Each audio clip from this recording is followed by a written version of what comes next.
Bonsoir à tous, on est déjà en live apparemment, c'est super. Voilà, donc conversation avec le Ciné Club d'Isabelle, c'est la première fois que je l'organise.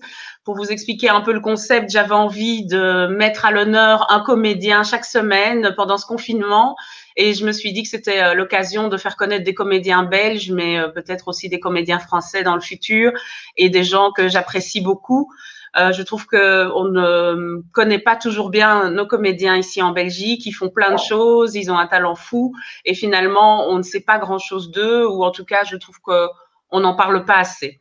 Donc voilà, notre première invitée, c'est Ingrid Eiderscheid. Pour ceux qui ne la connaissent pas, donc elle est comédienne, réalisatrice et chanteuse d'origine liégeoise. On a pu la voir dans de nombreux films, de nombreuses pièces de théâtre et sûrement au sein des vedettes en concert et avec son groupe Monique Sonic. Donc on va parler de tout ça. En tout cas, merci Ingrid d'avoir accepté mon invitation. Merci à toi. Ouais, c'est super de t'avoir parmi nous. Donc, pour commencer, comment vas-tu? Je vais. Ça va. On essaye de tenir le coup.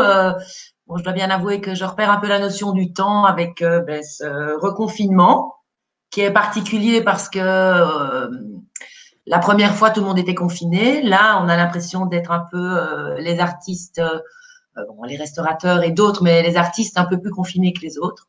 Voilà, donc c'est un peu bizarre. On a l'impression que la vie continue à circuler et que nous, on est à l'arrêt forcé. C'est particulier.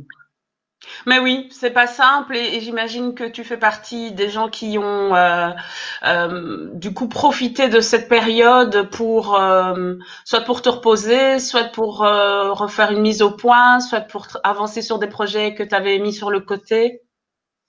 Oui, bah, je suis sur un nouveau scénario de court-métrage. Donc voilà, ça m'occupe. Sinon, bah, pour l'instant, je fais un dossier d'aide pour avoir des sous. Voilà, il y a un projet de relance pour des musiciens qui ont été à l'arrêt. Et donc voilà, là, je suis plutôt dans un dossier pour l'instant. Oui, c'est pas très rigolo, mais bon, faut le faire et c'est vrai que c'est toujours chouette quand on arrive à avoir des subsides pour pouvoir avancer dans ces projets justement. Ouais. Mais donc pour commencer depuis le début, bah, donc je voulais quand même un peu expliquer à nos spectateurs qui ne savent pas. Nous, on se connaît depuis longtemps. Donc moi, la Oui. toute première fois que je me souviens de toi, c'était au cours de danse chez Sheila à Liège. Donc ça remonte. Et alors Ouais. après, je t'ai recroisé à Bruxelles grâce à une amie commune parce que tu venais de tourner le film Saint-Cyr. Donc voilà, c'était il y a déjà un bon bout de temps aussi. Peux-tu nous raconter un peu ton parcours? Donc tu as étudié l'histoire à l'ULG et puis ensuite tu as étudié au conservatoire de Liège. Alors oui, j'ai un peu fait les deux en même temps parce que donc moi je voulais faire du théâtre, mais voilà, mes parents voulaient que je fasse des vraies études en espérant qu'après j'aurais un vrai métier. Donc j'ai commencé à l'UNIF, j'ai fait le conservatoire en même temps. Donc j'ai eu mon diplôme à l'UNIF, mais je me suis bien arrangée pour que ça me serve à rien, que je ne Ah, puisse pas enseigner, rien. J'ai pas fait l'agrégation, rien. Et puis j'ai terminé les conservatoires et voilà, mon but était de jouer. très bien. Mais justement, à ce propos, comment est-ce que tes parents ont pris le fait que tu décides à un moment donné d'en faire ton métier? Ben, on a fait un deal. Donc à partir du moment où j'avais fait ma partie, c'est-à-dire que j'avais un diplôme universitaire, bon, qui allait pas me servir à grand chose, mais au moins j'avais étudié des matières qui m'intéressaient, mais voilà, je ne pouvais pas en faire un métier. Et donc à partir du moment où moi j'avais rempli ma part, ben, ils ont dû accepter leur part qui était, ben, voilà, si moi j'avais mon diplôme, ils m'aidaient encore pendant 2 ans et puis après je faisais ce que je voulais. Enfin, oui, voilà. Et quand tu as terminé donc tes études au conservatoire, comment s'est passé ton début de carrière? Est-ce que tu as fait beaucoup de casting ou est-ce qu'au contraire tu voulais participer à des projets de copains ou tes propres projets? Alors, le premier projet théâtral est effectivement un projet de copines. Donc, on était quatre, donc avec Emmanuel Appart, Anne-Sophie Wilquin et Karine Claire. On est sortis la même année du conservatoire. Et on a fait un projet avec Christine Delmotte, qui était notre professeure, qui a eu l'idée de nous mettre en scène et de demander à quatre auteurs, autrices, donc quatre femmes, d'écrire un texte de 20 minutes. Donc, ça s'appelait Les Tricheuses. Et ça, c'est notre premier projet, c'est mon premier projet professionnel en théâtre. C'est pas un projet que vous avez joué à l'Aile? Tout à fait, tout à Ah fait. bah alors je l'ai vu. Je me souviens que je l'ai vu, ouais. C'était pas longtemps après Saint-Cyr, en fait. Oui, tout à fait. C'était plus ou moins la même année. Saint-Cyr, on a tourné en janvier-février 99. Et je crois que dans la foulée, avril-mai, il y avait, c'était Les Tricheuses ou peut-être en 2000, Les Tricheuses, je ne sais plus. À mon avis, en 2000, parce que j'étais pas là l'année 99. Ah ouais, Mais ben oui, parce que avec Saint-Cyr, oui, c'est ça. Saint-Cyr, on est allé à Cannes. Le film était sélectionné dans Un certain regard. Et effectivement, j'étais revenue pour une histoire de tricheuse. Donc ça, c'était en 2000. Oui. Et Saint-Cyr, en fait, c'est le premier casting que j'ai passé de ma vie avec Gerda Dilen. d'accord. Oui, Et mais donc avec Isabelle Huppert quand même, hein. C'est un très beau film. Moi, j'ai beaucoup aimé. C'est quand même impressionnant, j'imagine, d'avoir ton premier casting réussi et en plus d'être en face d'Isabelle Huppert. oui, oui, bah, c'est ce qui était assez impressionnant, c'est que moi, j'avais même jamais pensé au cinéma.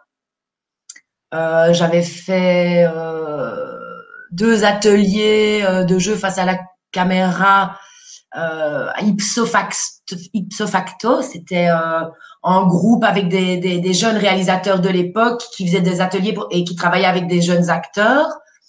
Donc, c'était mon seul rapport à la caméra. Et tout d'un coup, je me retrouve sur un plateau énorme, parfois où il y avait des centaines de figurants. Donc, moi, je jouais une maîtresse d'école. Donc, j'avais tout le temps 20, 30 gamines avec moi. Donc, sur ce plateau, il y avait énormément, énormément de monde. Et moi, je ne savais pas exactement encore quel était. Enfin, je connaissais pas les plateaux de cinéma. Il n'y avait pas énormément de direction de la part de la réalisatrice. Donc voilà, ça a été une expérience aussi devoir capter où j'étais et essayer de donner le meilleur de ce que je pouvais en captant les codes. Et Oui. se retrouver face à Isabelle Huppert, effectivement, c'est impressionnant. Ouais. C'est un défi, quoi. Oui. Ouais. Pour continuer donc avec ton beau parcours, comment est née ton envie de devenir comédienne? Donc on sait que voilà, tu as fait ces études d'histoire et puis le conservatoire, mais à quel âge est-ce que tu peux dire que tu as eu vraiment cette envie d'être comédienne, de te diriger vers le théâtre? Alors, j'ai toujours fait beaucoup d'activités extrascolaires. Enfin, mes parents m'ont fait le grand cadeau de quand j'étais petite. Apparemment, je dansais tout le temps, donc ils m'ont mis à la danse. Donc, à partir du moment où j'étais à la danse, ben, je voulais faire danseuse. Et puis, à 12 ans, puis je faisais du piano, j'ai fait solfège, tout. Hein. Et puis, à 12 ans, ma maman a vu que au conservatoire de Huy, donc c'est une académie, mais bon, ça s'appelle conservatoire, il y avait des cours de déclamation, diction. Elle m'y a inscrite, j'ai adoré. Et puis, à un moment donné, je suis passée en art dramatique. Alors là, je me suis dit, OK, en fait, c'est comédienne. Tu as eu un déclic, quoi, à ce moment-là? Oui, j'étais sur le plateau, enfin, le moyen d'expression qui était plus que le corps, mais qui était par la voix, par l'expression. Je me suis dit, ah, c'est là que je suis bien. C'est sur un Oui, plateau, en train de jouer. c'était comme C'est une là que évidence. j'avais envie d'être là. Fort. Ah, c'est chouette. C'est chouette parce que c'est pas tout le monde, évidemment, qui a cette chance d'avoir ce genre de révélation. Et puis, encore une fois, bah, merci à tes parents d'avoir senti ça chez toi et de t'avoir permis de le découvrir et de le développer. Ouais. Euh, donc, comme je disais tout à l'heure, tu as joué dans de nombreux films, de nombreuses pièces de théâtre. Pour citer certains longs métrages, donc on peut citer, donc on a cité Saint-Cyr, mais il y a eu aussi Ultranova de Bouli Lanners, il y a eu Dickeneck, il y a eu Girl de Lucas Dont, Henri de Yolande Moreau, Bienvenue à Marly Gaumont, Faut pas lui dire et Adorable de Solange Sicurel, L'employé du mois de Véronique Jadin juste récemment. Et alors en termes de court-métrage, il y a Calamity de Séverine de Strecker et Maxime Feyers. Et alors il y a Oser la Macédoine et Putain Lapin de Guérin Van der Vorst, pour lesquels tu as eu des prix d'interprétation. Et alors je voulais demander, y a-t-il une anecdote, y a-t-il quelque chose que tu as envie de nous raconter de tous ces tournages ou un événement particulier que tu as envie de partager avec nous? Bah dans les courts-métrages, j'aurais envie de parler du dernier que j'ai tourné, enfin, j'ai tourné avec Annie Cordy et c'était son dernier film. Voilà, j'ai vu qu'il était encore visible sur Ovio dans les courts-métrages. J'ai vu ça il y a pas longtemps. Peux-tu nous dire le titre? Les Jouvencelles. D'accord. De Delphine Corrard. Et voilà, là c'est un film où c'est bourré d'anecdotes parce que Annie était pleine d'énergie. Elle avait 89 ans quand on a tourné ce film. Elle était pleine d'énergie. Le matin, elle se levait. On avait des super longues journées. On tournait dans une vraie maison de repos avec des vieilles personnes, des vrais pensionnaires. Et elle, tous les matins, elle se levait, puis elle était là, good morning, good morning. Enfin bon, elle était un peu dans une comédie musicale tout le temps avec une énergie. Feeling in the rain. Ah, c'est super.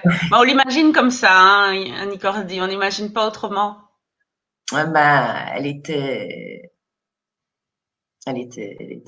magnifique, vraiment magnifique. Et bon, voilà, avec son décès, je me suis vraiment dit que j'avais une chance incroyable de rencontrer cette formidable actrice, dame, personne.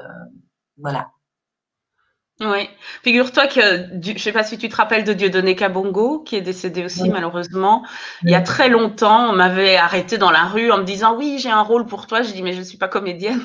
Mais j'ai écrit un film, il y aurait Annie Cordy et il y aurait Benoît Poelvoorde, etc. Et j'étais là, mais pourquoi moi? Il y a plein de comédiennes et tout. Mais bon, en gros, il m'avait dit, je t'enverrai tout ça. Et bon, voilà, il n'y a pas eu vraiment de suite.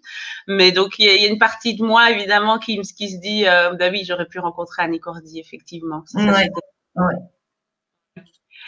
Et donc, toi, tu es également, on va continuer hein, par rapport à ton parcours, tu as aussi, tu es passé derrière la caméra, tu as tourné 2 courts-métrages hein, qui s'appellent Un jour Mon prince, dans lequel joue Marie Dinsart, et ensuite La meilleure manière en 2018.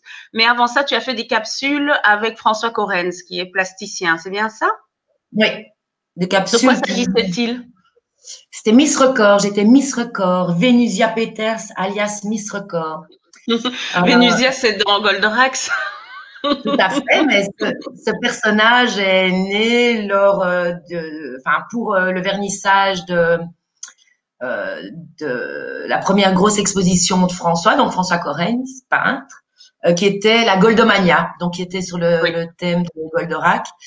Et donc, pour le vernissage, on avait imaginé une super héroïne, mais un peu bancale, qui venait faire un record. Et donc, j'avais fait 3 tentatives de record, parce qu'elle rate à chaque fois.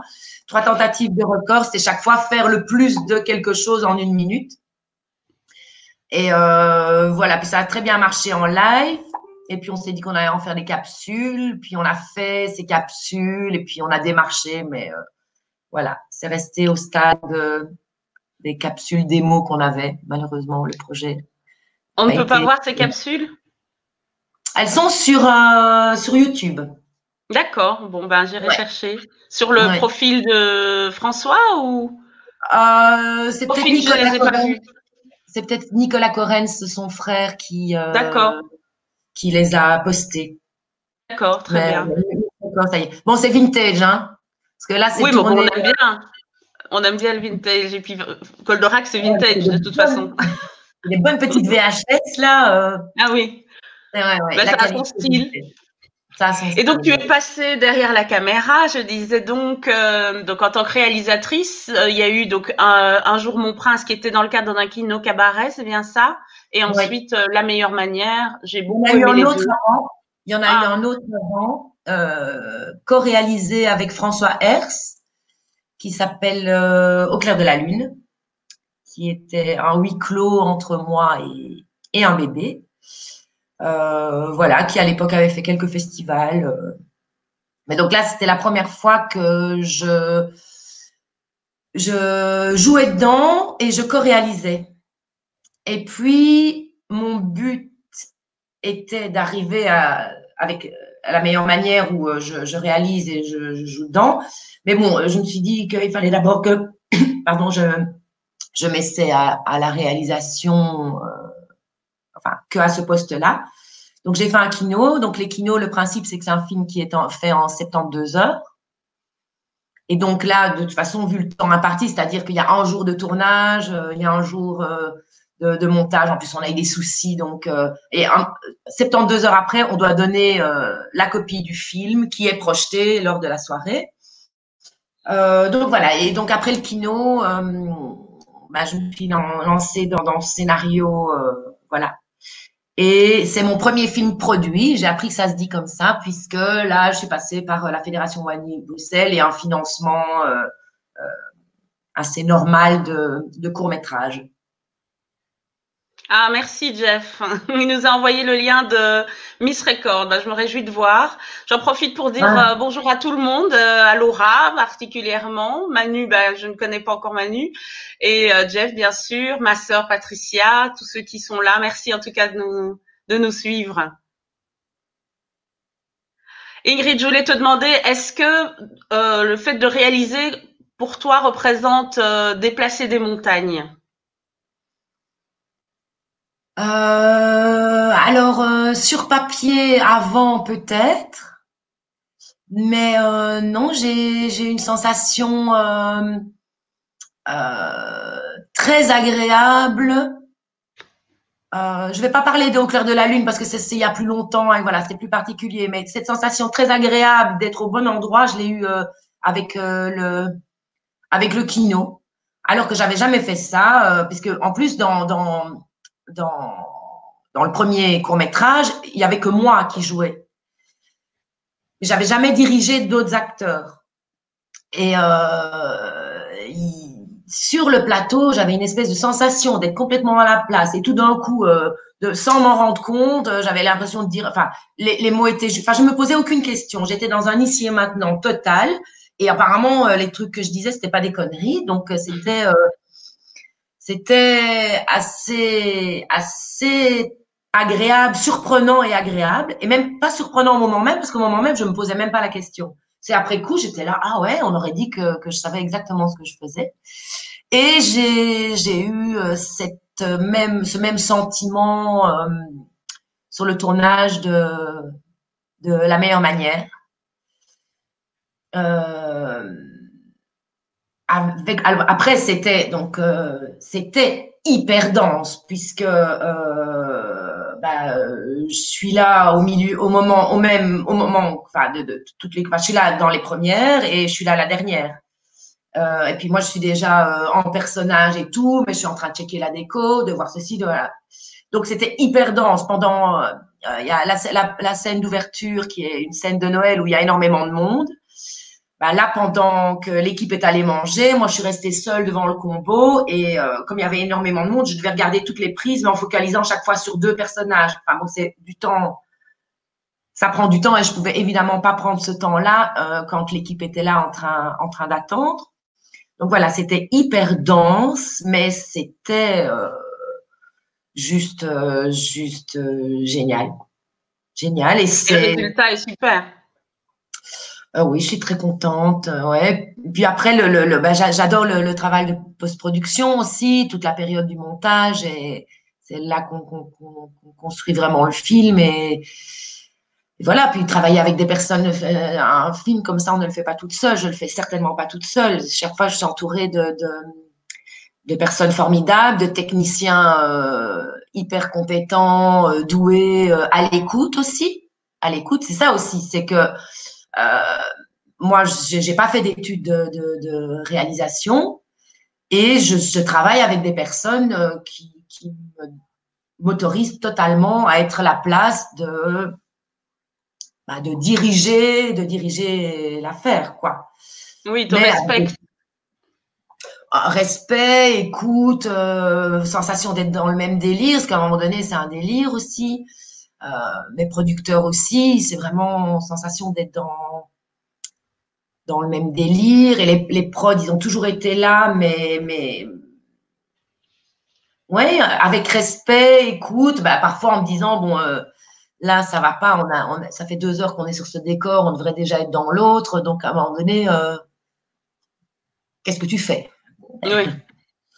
Mais bon, j'imagine que c'est vraiment quelque chose qu'on apprend en faisant aussi, quoi. Il y a pas de recette miracle de comment faire un film. Chaque fois, c'est très différent. Comme tu dis, le fait d'être avec une équipe, forcément, on peut pas tout anticiper. On peut se préparer au maximum, mais on ne pourra jamais tout anticiper, quoi. Ouais. Mais c'est pour ça que le dialogue est très important, la confiance, le respect et d'être dans le même dans le même bateau, dans la même aventure, quoi. Ça, c'est très, très important. Oui. Pour parler des vedettes, donc tu as fait partie de ce groupe de filles, on va dire majorettes. Peux-tu nous raconter un peu ton expérience et quels souvenirs tu en gardes? Bah, avec les vedettes, on a des souvenirs, mais juste incroyables. Bon, là, on ne fait plus rien, voilà. Mais on se voit encore, on s'aime toujours.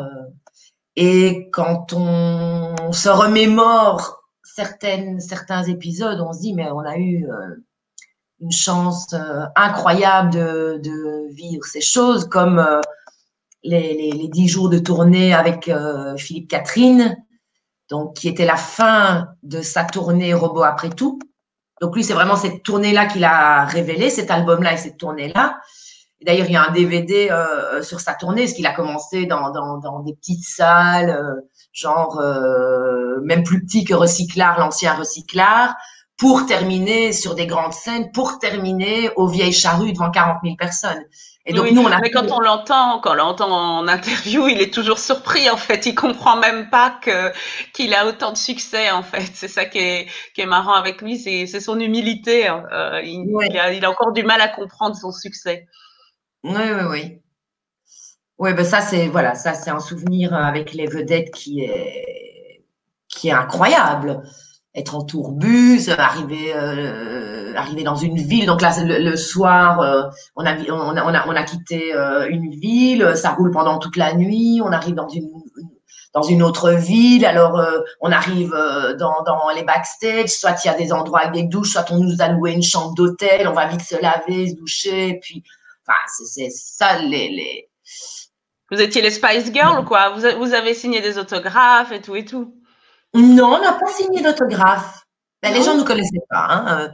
Non, Ah non, oui. non, mais Philippe nous avait laissé, on avait un vrai moment. Donc nous, on était choristes et danseuses sur tous ces morceaux à lui, avec l'évolution de la tenue de Majorette. Donc toute la première partie, on était juste collants, bottes blanches, culottes blanches, cinglés blancs avec des étoiles ben, en paillettes, un peu comme. Et c'était des étoiles sur nos seins là.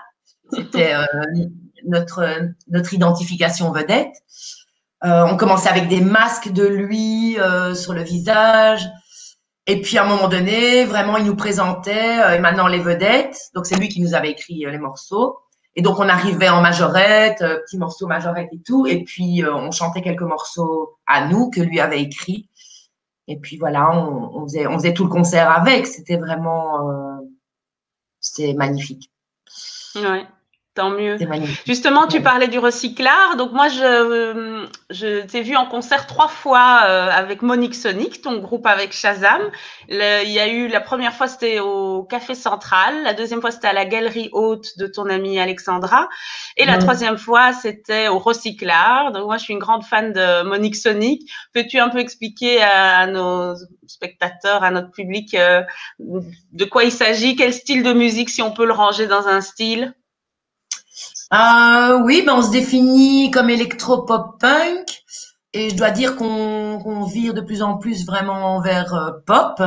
Mais le côté punk, c'est où on est complètement libre de tout en fait. Bon, on n'a pas de label, hein, ça se saurait. On en cherche toujours un. J'en avais trouvé un qui est en Bretagne ou en Normandie, je ne sais plus, en Bretagne. Ça s'appelle Mon cul, c'est du tofu. Et j'ai été voir un peu les artistes qu'il avait et voilà, on aurait pu totalement rentrer dans ses grilles, mais voilà, lui, il a besoin de voir les gens en concert et donc je l'ai invité à Bruxelles, mais bon, Bretagne, Bruxelles. Euh, donc voilà, dans ce groupe, et ce groupe est particulier parce qu'il est né, c'était une fiction pour un spectacle de théâtre. Et puis, donc, on a fait un premier album, Connaît pour toujours, qui était vraiment au service du spectacle. Il y avait Nicolas Beuys aussi qui est avec nous, donc David Chazam, Nico et moi. Donc, on a des personnages de fiction. Donc, moi, je suis en blonde dans Monique Sonic et je suis Vicky. Shazam est Simon. Et Nico, c'est Fred, mais comme il n'est plus dans le groupe, dans notre fiction, on a raconté qu'il s'est suicidé. Voilà. D'accord. Malheureusement. Euh, et, et voilà. Et en fait, le groupe, à un moment donné, pour préparer le spectacle, on a dû vraiment répéter le live parce que quelque part, enregistrer un disque, ça, tout le monde peut le faire. Après, ce qu'il faut, c'est travailler le live. Et donc, finalement, on s'est retrouvé dans le processus d'un vrai groupe. Et puis voilà, le spectacle a eu lieu et ce groupe a continué parce que nous, à un moment donné, on avait envie de faire des concerts uniquement concerts et donc on a eu l'occasion, voilà, dans des bars, puis on a écrit des nouveaux titres. Et donc après, on a fait donc un EP et là, on travaille sur notre troisième album qui s'appelle La haine de la haine. Il y a déjà quelques morceaux qu'on a fait en concert. Et Bah, il y a cette fameuse version, si je me trompe, de Jacques Brel que je trouve qui est incroyable. Puisque tu parles de ouais, la haine de la haine, ça rejoint un peu la chanson de Jacques Brel, Ne me quitte pas, on ne me quitte pas. Je trouve qu'elle est ouais. incroyable, cette version. Bah oui, c'est ça. Donc c'est dans l'optique, c'est dans la thématique de cet album. Et et voilà. Bah, moi, je trouve que j'ai énormément de chance de connaître le jeu au théâtre, de connaître le jeu au cinéma et de connaître la scène musicale parce que je dois bien dire que c'est pour moi, j'adore tout, mais pour moi, un concert, là, on est dans un ici et maintenant avec un rapport directement avec le public qu'on ne retrouve nulle part d'autre. Au théâtre, on n'a pas, ou alors peut-être, mais ça je n'ai jamais fait, peut-être dans les one men ou one woman show. Peut-être qu'il peut y avoir l'immédiateté de l'échange. Il faudrait poser la question à Laurence Bibot, avec qui tu étais Ouais. sur l'employé du mois. Peux-tu nous parler de ton rôle? Je passe un peu du coq à l'âne. Peux-tu nous parler de ton rôle dans l'employé du mois de Véronique Jadin? Eh bien, c'est une inspectrice des finances qui, grâce à la merveilleuse accessoiriste Pia, s'est transformée en espèce d'inspecteur gadget. Donc, je me suis beaucoup amusée. D'abord, le scénario de Véro est vraiment bien, c'est très drôle, vraiment. C'est déjà la lecture, c'est très drôle. Et tous les personnages sont bien caractérisés. Et donc, voilà, alors que c'est une inspectrice des finances, voilà, c'est pas nécessairement le rôle le plus fun au départ. Bah, voilà, il était bien écrit. Et puis il y a autre chose mais que j'ai pas envie de dévoiler, Dévoilé. qui est une trouvaille de Véro et je pense qu'il va le faire aussi. Et puis alors il y a eu, oui, ce truc d'inspecteur gadget. Je pense que le personnage est bien typé comme il faut dans ce genre de comédie où les personnages sont hauts en couleur.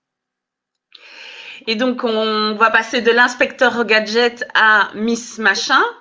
Donc, tu es Miss Machin depuis plusieurs années. Depuis combien d'années là? Je sais pas, 6 ans, 7 ans?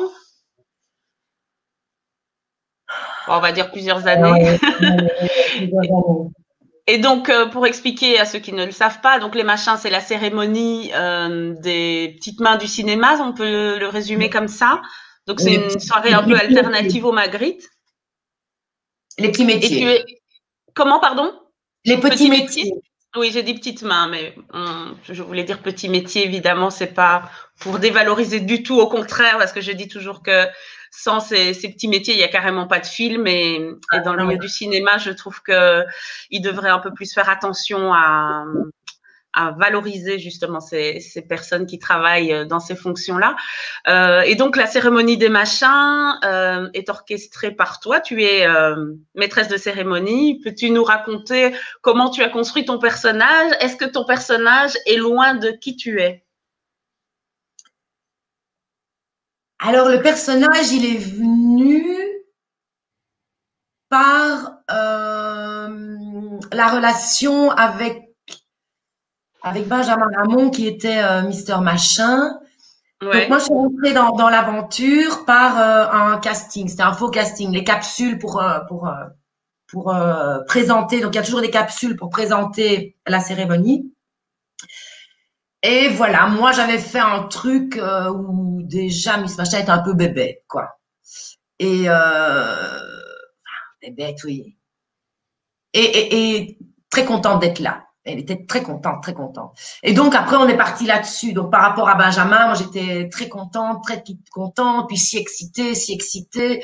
Et puis après, quand j'étais seule, c'est ouais, enfin seule, j'y suis. Enfin, bon, voilà, elle est contente, en fait, Miss Machin. Contente. Bon, bah, c'est bien. Je voulais te demander, qu'est-ce que tu lis en ce moment? Quelle lecture as-tu entrepris? Ben là, je suis sur un vieux bouquin, donc peut-être que c'est ringard, mais c'est un bouquin espagnol. Mince. Gna gna, Prozac et autres curiosités. Ah oui, oui, je l'ai lu, ouais. Ouais, donc à mon avis, tu l'as lu il y a très longtemps parce que c'est il y a très Non, longtemps. pas si longtemps, figure-toi, parce que c'est une copine qui me l'a donné il y a peut-être un an. Donc, mais j'ai beaucoup Ah aimé, ouais. c'est très chouette. Ouais. Ben ouais, ouais. Bon, après, c'est un peu daté, c'est un peu début des années 2000 et tout, mais bon, voilà. Là, je suis là-dedans pour l'instant. Mais oui. Bon, bah, très bien. Est-ce que tu as envie d'ajouter quelque chose? Est-ce que tu as envie de nous dévoiler un peu le sujet de ton prochain film? Par superstition, non. D'accord, je respecte.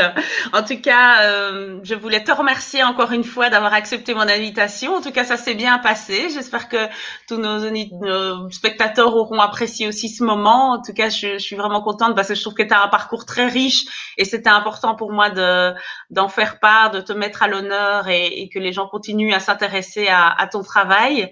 Et voilà, je ne sais pas si tu as envie d'ajouter quelque chose.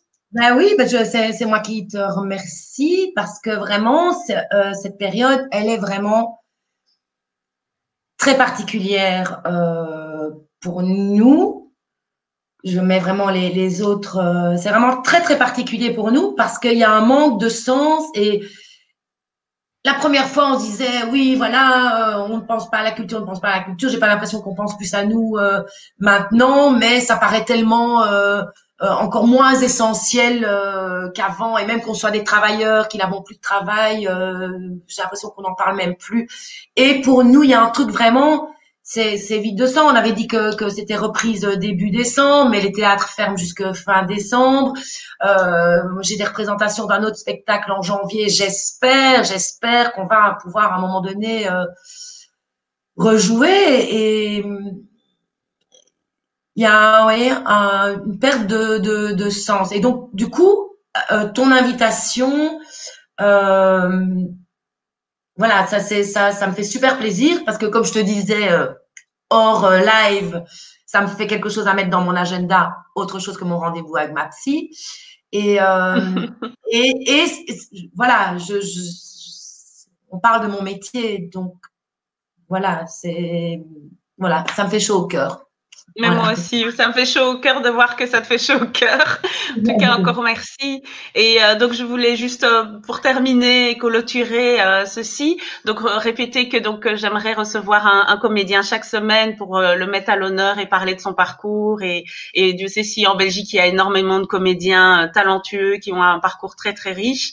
Et donc voilà, pour les prochains, non, je peux pas encore dire les dates parce que ça doit encore se confirmer, mais il y aura sûrement Sandrine Blanc, il y aura Denis Mpunga, Erico Salamone, Eric Kabongo et peut-être des acteurs français plus tard. Et voilà, donc si vous voulez être tenu au courant, bah, abonnez-vous à la chaîne Facebook, à la page Facebook du Ciné Club d'Isabelle. Sinon, il y a la chaîne YouTube et il y a Instagram. Et Ingrid, ben, donc on attend des nouvelles de tes projets. Et pour ceux qui n'ont pas encore eu l'occasion de te voir en concert avec Monique Sonic, la prochaine fois que tu te représentes, il faut absolument y aller parce que c'est vraiment une expérience à vivre. Ouais, merci. Il y a une page Facebook hein, où il y a des petits trucs filmés et tout. Voilà.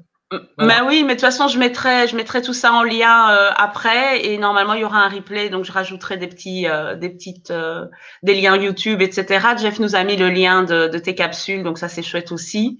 Et voilà. Si tu veux bien, Ingrid, rester avec moi, je vais terminer le live, mais on peut rester ensemble 2 minutes après D'accord. avoir clôturé ce live. Merci en tout cas à tous de nous avoir suivis et à la semaine prochaine pour un prochain live. Merci.